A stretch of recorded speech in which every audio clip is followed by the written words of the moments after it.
মাঝরাত প্রায় ১টার দিকে হঠাৎ ঘুম ভেঙে গেল। মনে হলো বাথরুমে যেতে হবে। ধীরে ধীরে উঠে বাথরুমের দিকে পা বাড়ালাম। ফিরতে কিছুটা সময় লেগে গেল। ঘরে ফিরে দেখি আন্টি বিছানায় শুয়ে আছেন, তবে উল্টো দিকে মুখ করে।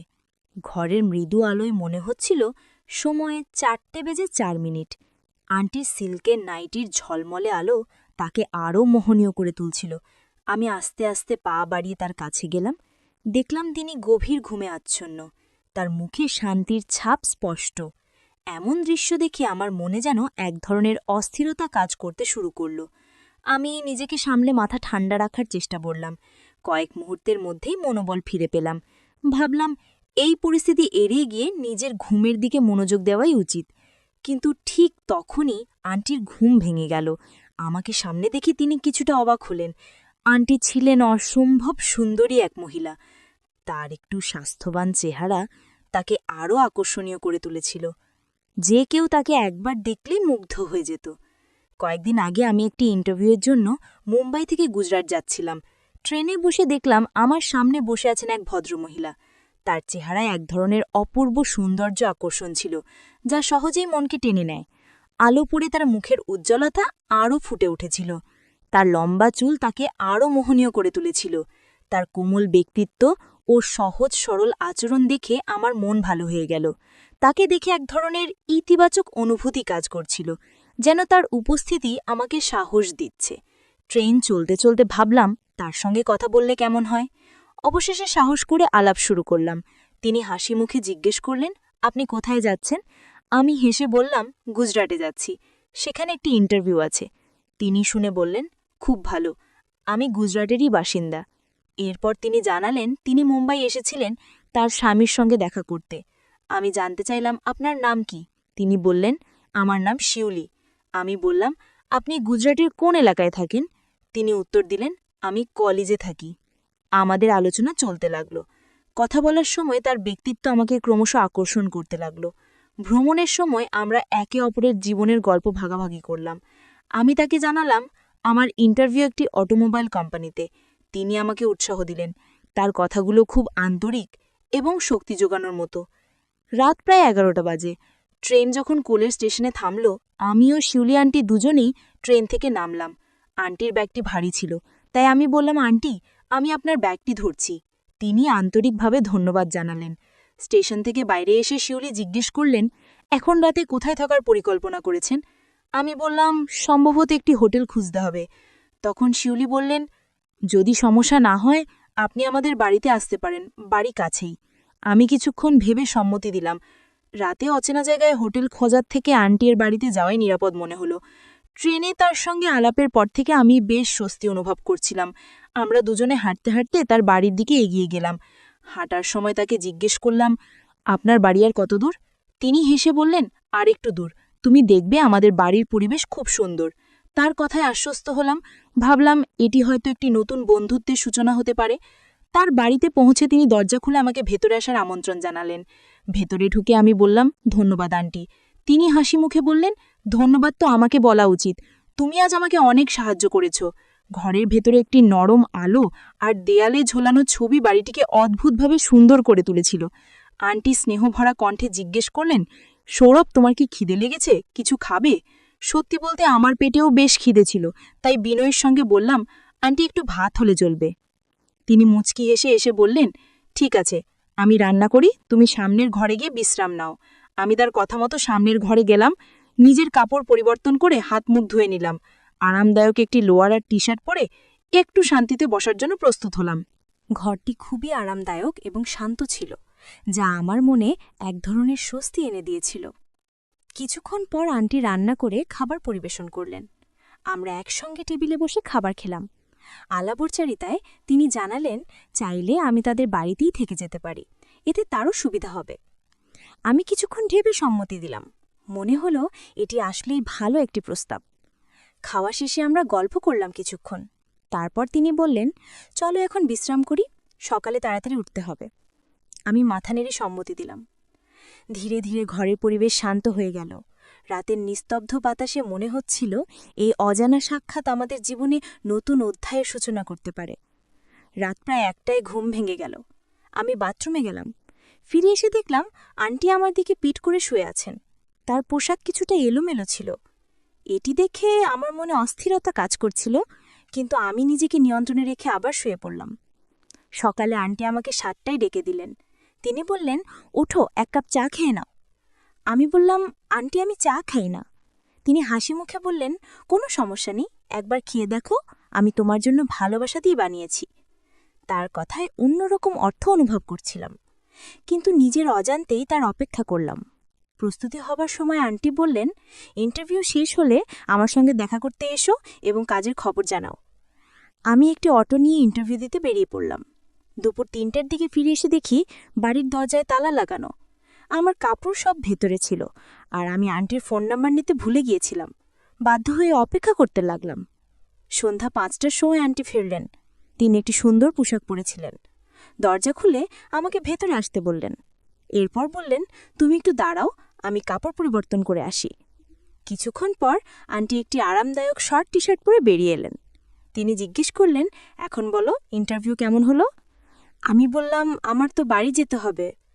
এটি শুনে আন্টি একটু বিষণ্ণ হয়ে বললেন, ইন্টারভিউ ভালো হয়নি? কাজ পাওনি? আমি উত্তর দিলাম, না, এমন কিছু নয়, আমার চাকরি হয়েছে এবং আমাকে 3 দিন পর যোগদান করতে হবে। আন্টি খুশি হয়ে জানতে চাইলেন, তাহলে তুমি বাড়ি যাচ্ছ কেন? তার কথাই বোঝা যাচ্ছিল আমার চলে যাওয়া তাকে কিছুটা দুশ্চিন্তাগ্রস্ত করেছে। আমি বললাম, আন্টি, আমার কাছে তেমন কাপড় নেই, আমাকে পরিবারের সঙ্গে দেখা করতে যেতে হবে, কিছু প্রয়োজনীয় জিনিসপত্র নিয়ে আসতে হবে। আন্টি আশাবাদী চোখে প্রশ্ন করলেন, তুমি ফিরে তো আসবে? তার চোখে এমন এক অভিব্যক্তি ছিল যেন আমার চলে যাওয়া তাকে সত্যি কষ্ট দিচ্ছে। আমি বললাম, আন্টি, আমি অবশ্যই ফিরে আসব। এতে তিনি কিছুটা খুশি হয়ে বললেন, তুমি কখন যাচ্ছ? ট্রেন কখন? আমি বললাম, কাল সকালে, রাতে ট্রেনের সুযোগ নেই। এটি শুনে তিনি অনেক আনন্দিত হলেন এবং বললেন, ঠিক আছে, তাহলে আজ তোমার জন্য ঘর সাজাই, সন্ধ্যায় পার্টি হবে। আমি জিজ্ঞেস করলাম, পার্টি কিসের জন্য? আন্টি বললেন, অবশ্যই তোমার চাকরির জন্য। আমি বললাম, আমার কাছে খুব বেশি টাকা নেই। তিনি হাসি মুখে বললেন, কোনো সমস্যা নেই, পার্টি আমি দেব, স্যালারি পাওয়ার পর তুমি ফিরিয়ে দিও। আমরা একসঙ্গে রুম সাজাতে শুরু করলাম। কাজ করতে করতে সন্ধ্যা হয়ে গেল। তারপর তিনি জিজ্ঞেস করলেন, তুমি বাড়িতে খাবা না বাইরেও? আমি বললাম, বাড়িতেই খাবো। আন্টি আবার জিজ্ঞেস করলেন, আর পানীয়? আমি একটু চমকে বললাম, কি বলতে যাচ্ছেন? তিনি হেসে বললেন, তুমি কি ড্রিঙ্ক করো না?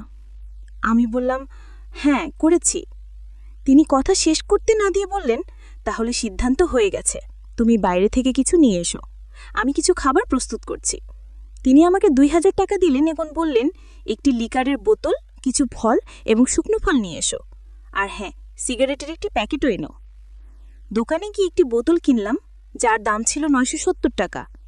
সত্যি বলতে এর আগে কখনো এত দামি বোতল কিনিনি। তবে আমি বোতল, কিছু ফল আর সিগারেট নিয়ে ফিরে এলাম। এদিকে আন্টি রান্না শেষ করে রেখেছিলেন। তিনি পরোটা এবং আলু গোস্ত রান্না করেছিলেন।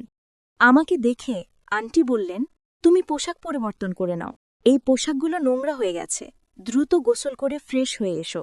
আমি বললাম, কিন্তু আমার তো অন্য কাপড় নেই। আন্টি বললেন, এই নাও একটি প্যান্ট আর একটি টি শার্ট পরে নাও।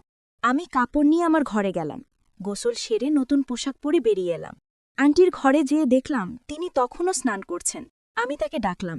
তিনি বললেন, তুমি যা আনবে তা নিয়ে এসো, আমি একটু পরে আসছি। তিনি আমাকে পানি আর অন্যান্য জিনিস আনতে নির্দেশ দিলেন। আমি সব কিছু প্রস্তুত করে আনলাম। ড্রাই ফুল কেটে প্লেটে সাজালাম। দুজনের জন্য গ্লাসে পানি রেখে দিলাম। ড্রয়িং রুমে বসেছিলাম, তখন আন্টি ঘরে ঢুকলেন। আমি তাকিয়ে রইলাম। আন্টি তখন একটি ছোট লেঙা আর টপ পরেছিলেন। তার ট্রেন্ডি পোশাক দেখে আমি একদম হতভম্ব হয়ে গেলাম। আন্টি আমার দৃষ্টি বুঝতে পেরে মিষ্টি করে বললেন, কি দেখছ? আমি চোখ সরিয়ে বললাম, কিছু না, শুধু আপনার সৌন্দর্য দেখছিলাম। তিনি হাসতে লাগলেন। সত্যি বলতে তাকে খুব সুন্দর লাগছিল। আমি গ্লাসে পানি ঢালতে শুরু করলাম। আন্টি পাশে বসে গেলেন। তার গায়ে এক অসাধারণ সুগন্ধ ছিল যা মনকে নাড়া দিচ্ছিল। আমরা একসঙ্গে পানি পান করতে শুরু করলাম। এর মধ্যে আন্টি জিজ্ঞাসা করলেন, আমাকে কেমন লাগছে? আমি বললাম, সত্যি আন্টি, আপনাকে খুব ভালো লাগছে। আন্টি একটু হাসলেন এবং বললেন, ভালো লাগছে নাকি আরও কিছু? আমি কোনো উত্তর না দিয়ে পানীয় শেষ করে দিলাম। নতুন একটি পানীয় তৈরি করতে বোতল হাতে নিলাম। তখন আন্টি বললেন, আরে, এত তাড়াতাড়ি কেন? এবার আমি বানাচ্ছি। এছাড়া তিনি বোতল নিয়ে পানীয় প্রস্তুত করতে লাগলেন। পানীয় শেষ করার পর আন্টি সিগারেটের প্যাকেট হাতে নিয়ে একটি সিগারেট ধরালেন। তারপর মজার সুরে বললেন, জানো, একটা কথা জিজ্ঞাসা করব? আমি বললাম, অবশ্যই আন্টি। তিনি বললেন, তুমি কি সত্যি বলবে নাকি মিথ্যে? আমি বললাম, সত্যিই বলবো। তিনি প্রশ্ন করলেন, তোমার কতজন গার্লফ্রেন্ড আছে? এই প্রশ্ন শুনে আমি একটু থমকালাম। আন্টি মিষ্টি হাসি দিয়ে চোখের ইশারায় বললেন, বলো তো। আমি বললাম, আন্টি, একজনই আছে। তিনি মৃদু হাসলেন এবং বললেন, তোমার কি তার সঙ্গে ভালো সম্পর্ক গড়ে উঠেছে? আমি সরলভাবে উত্তর দিলাম, হ্যাঁ, হয়েছে। আন্টি আবার জানতে চাইলেন, তোমরা কতবার দেখা করেছ? আমি বললাম, মাত্র 2 বার। আমার কথা শুনে তিনি সিগারেট এগিয়ে দিলেন। আমি সিগারেট হাতে নিয়ে কিছুক্ষণ তার দিকে তাকিয়ে রইলাম। তার চেহারায় যেন এক ধরনের উচ্ছ্বাস ফুটে উঠেছিল। আন্টি হঠাৎ একটু এগিয়ে এসে হাসিমুখে বললেন, কেন এমনভাবে তাকিয়ে আছো? কি ভাবছ? আমি মৃদু হাসি দিয়ে চুপ করে রইলাম। সেই মুহূর্তটা ছিল শান্ত এবং গভীর। কথার বাইরেও কিছু অনুভূতি প্রকাশ পাচ্ছিল। তিনি আবার বললেন, বলো তো, জানো কি ভাবছ? আমার কসম।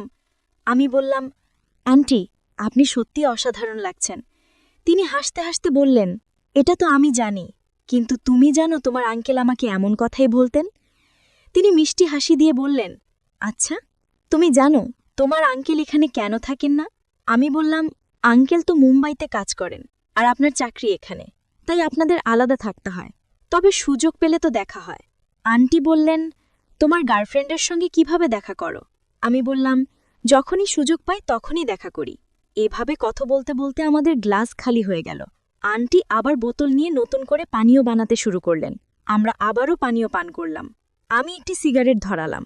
হঠাৎ আমি অনুভব করলাম আন্টির হাত আমার হাতে এসে লেগেছে। আমি যখন তার দিকে তাকালাম তখন তিনি হাসছিলেন।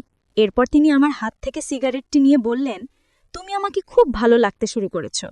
আমি বললাম, আন্টি, আপনাকে তো এখনও খুব ভালো লাগছে, কিন্তু আপনি বিবাহিত, তাই বিয়ে করার কোনো প্রশ্নই আসে না। এ কথা বলে আমি হাসতে লাগলাম। এভাবেই আমাদের সারাটি রাত কাটল।